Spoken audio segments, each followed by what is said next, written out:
Salam saudaraku yang dikasih Tuhan. Berjumpa kembali dalam streaming ibadah pada hari Kamis malam hari ini. Saudara-saudaraku, sebelum kita lebih lanjut dalam mendengarkan firman Tuhan, saya akan sapa terlebih dahulu jemaat Tuhan yang ada di Denpasar. Apa kabar jemaat yang di Denpasar, yang ada di yang ada di Sidoarjo, yang ada di Pasuruan, Magetan, yang ada di Sragen, halo Kota Sragen, yang ada di Solo, Kartosuro, yang ada di Klaten, yang ada di Boyolali, Salatiga, Ungaran, yang ada di Kudus, saudaraku yang ada di Semarang, yang ada di Indramayu, yang ada di Bogor, Bandung, Cirebon, yang ada di Jakarta, Lompat Pulau yang ada di Lampung, saudara yang ada di Lampung, yang ada di Medan, Ujung Pandang, yang ada di luar negeri, bahkan dimanapun saudara saat ini berada, berjumpa kembali dalam streaming ibadah bersama GBS Elohim Sragen malam hari ini. Puji nama Tuhan. Saudara-saudaraku, kita akan belajar firman Tuhan pada malam hari ini. Kita akan belajar dari gereja mula-mula. Jemaat, firman Tuhan kali ini saya berikan satu tema, yaitu jemaat yang berkualitas. Jemaat yang berkualitas. Kita akan belajar dari gereja mula-mula, dari jemaat gereja mula-mula. Gereja mula-mula bukanlah lembaga agamawi yang bergengsi. Mereka tidak memiliki gedung ibadah yang megah beserta sarana atau fasilitas yang lengkap. Dan mereka juga tidak pernah mengadakan acara yang meriah seperti show, konser rohani, KKR, mau dengan mengundang pembicara atau artis yang terkenal, artis rohani maksud saya. Kemudian perlu kita perhatikan bahwa jemaat mula-mula adalah terdiri dari orang-orang yang sederhana.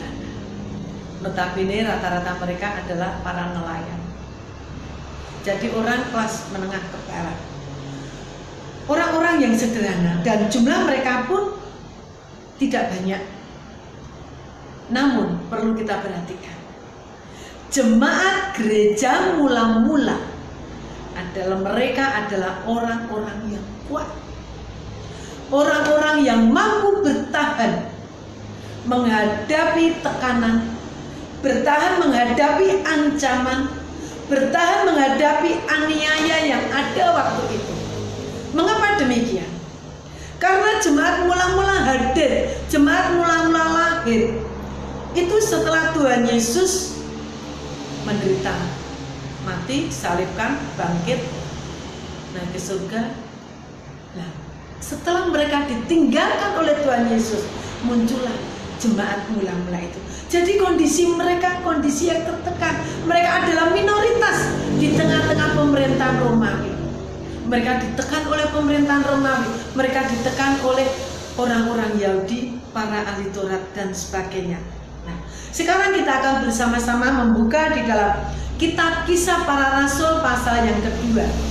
Kisah Para Rasul pasal yang kedua ayat 41 sampai dengan ayat yang ke-47. Saya bacakan. Demikian bunyi firman Tuhan. Orang-orang yang menerima perkataannya itu memberi diri dibaptis, dan pada hari itu jumlah mereka bertambah kira-kira 3.000 jiwa. Mereka bertekun dalam pengajaran rasul-rasul dan dalam persekutuan, dan mereka selalu berkumpul untuk memecahkan roti dan berdoa. Maka ketakutanlah mereka semua, sedang rasul-rasul itu mengadakan banyak mujizat dan tanda. Dan semua orang yang telah menjadi percaya tetap bersatu, dan segala kepunyaan mereka adalah kepunyaan bersama.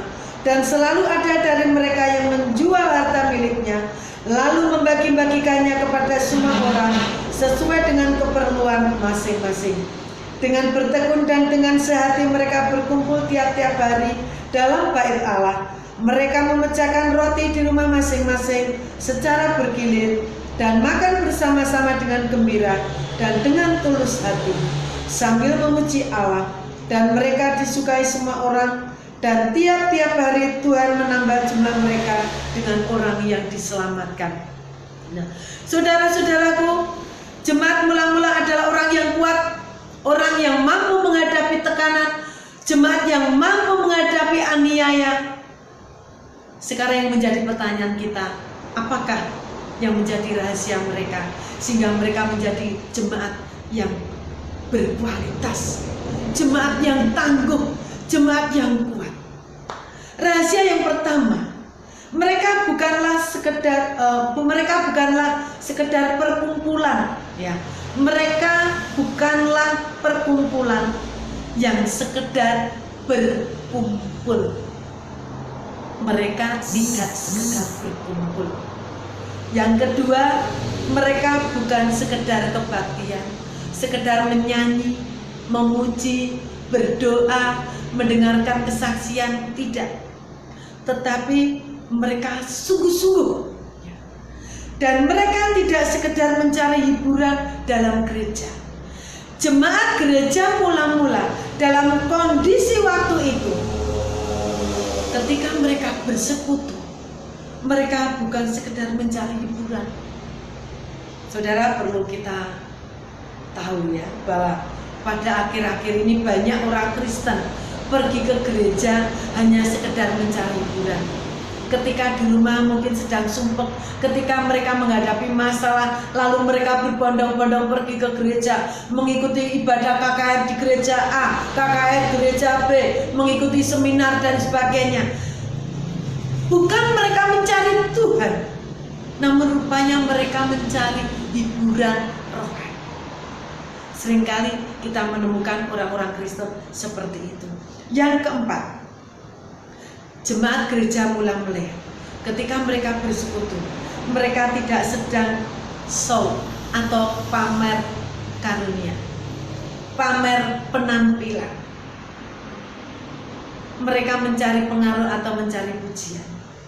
Sangat tragis kalau akhir-akhir ini kita menemukan orang-orang Kristen, mereka pergi ke gereja, mereka pamer karunia. Mungkin mereka memiliki karunia suara yang merdu, mereka pamer karunia di tengah-tengah panggung dan sebagainya. Ketika mereka mungkin memiliki talenta-talenta yang lain, bukan nama Tuhan yang dipermuliakan, tetapi kadang tanpa disadari namaku yang dipuji. Mereka mencari pujian, mereka mencari sanjungan. Sekiranya mungkin selama ini kita tanpa kita sadari, kita pergi ke gereja, kita sedang pamer karunia, kita sedang pamer penampilan. Mari saat ini kita bertobat, kembali kepada gereja mula-mula, jemaat yang berkualitas, jemaat yang tangguh, jemaat yang kokoh. Kemudian yang kelima, apakah rahasia mereka?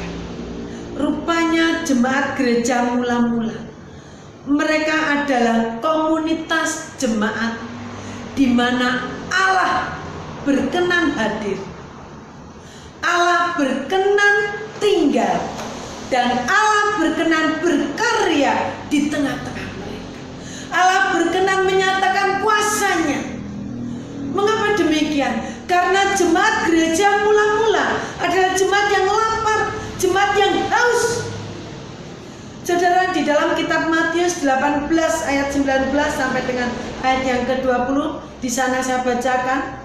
Matius 18, dan lagi aku berkata kepadamu, jika dua orang daripadamu di dunia ini sepakat meminta apapun juga, permintaan mereka akan dikabulkan oleh Bapamu yang di surga. Ayat 20, sebab di mana dua atau tiga orang berkumpul dalam namaku, di situ aku ada di tengah-tengah mereka. Firman Tuhan jelas mengatakan seperti ini. Mengapa jemaat mula-mula adalah jemaat yang kokoh, jemaat yang tangguh? Karena jemaat mula-mula adalah jemaat yang menjadikan Kristus prioritas dalam hidup mereka.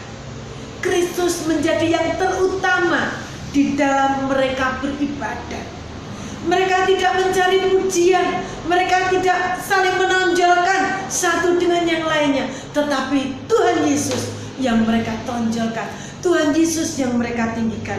Yang kedua, mereka bertekun dalam pengajaran rasul-rasul. Mereka memiliki rasa lapar dan haus. Kalau kita Di dalam firman Tuhan penuh dengan janji-janji Tuhan. Firman Tuhan adalah firman yang hidup. Ketika orang datang kepada Tuhan, datang beribadah, mereka mengalami mati rohani, mati pengharapan. Namun ketika mereka datang dengan hati yang haus, yang rindu untuk firman Tuhan, maka ketika mereka mengalami kematian pengharapan, pengharapan mereka dihidupkan kembali. Yang sakit disembuhkan, yang lemah dikuatkan, yang susah dihidupkan. Jadi jemaat mula-mula mereka bertekun dalam pengajaran para rasul. Mereka rindu untuk menyaksikan, mendengarkan kesaksian para rasul, di mana para rasul adalah saksi hidup. Karena para rasul merekalah saksi utama ketika Tuhan Yesus ada di bumi ini melayani mereka selama 3,5 tahun. Mereka rindu untuk mendengarkan kesaksian-kesaksian para rasul yang mereka lihat, mereka dengarkan, mereka ikut ambil bagian di tengah-tengah ketika Tuhan Yesus mengadakan mujizat. Kemudian mereka bersekutu, mereka tekun dalam persekutuan. Mereka saling memecahkan roti, artinya mereka saling mengasihi, saling melayani, saling memperhatikan, dan mereka berdoa. Doa mereka adalah doa yang hidup. Doa bukan sekedar doa, bukan sekedar mantra-mantra, tidak, tapi mereka adalah doa yang sungguh-sungguh, doa yang sungguh-sungguh untuk bertemu dengan Tuhan.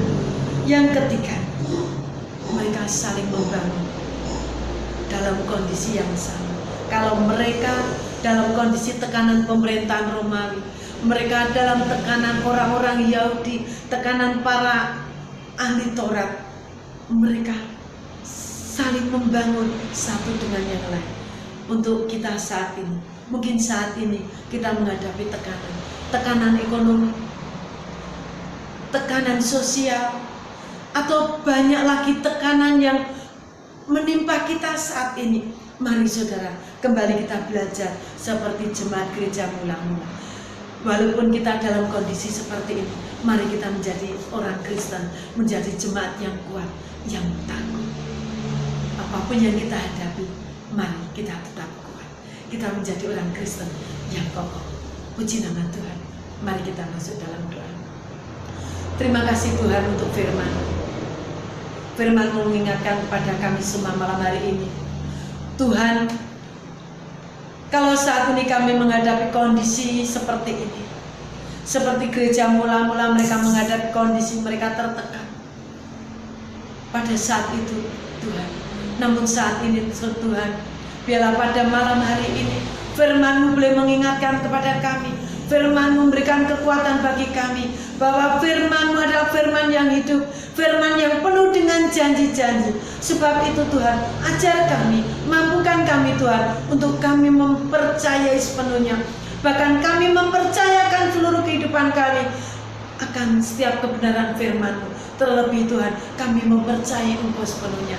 Terima kasih Tuhan, terpujilah nama-Mu. Di dalam nama Tuhan Yesus, kami mengucap syukur untuk firman Tuhan malam hari ini. Haleluya, amin. Shalom saudaraku, shalom, puji Tuhan. Tuhan Yesus memberkati kita semua.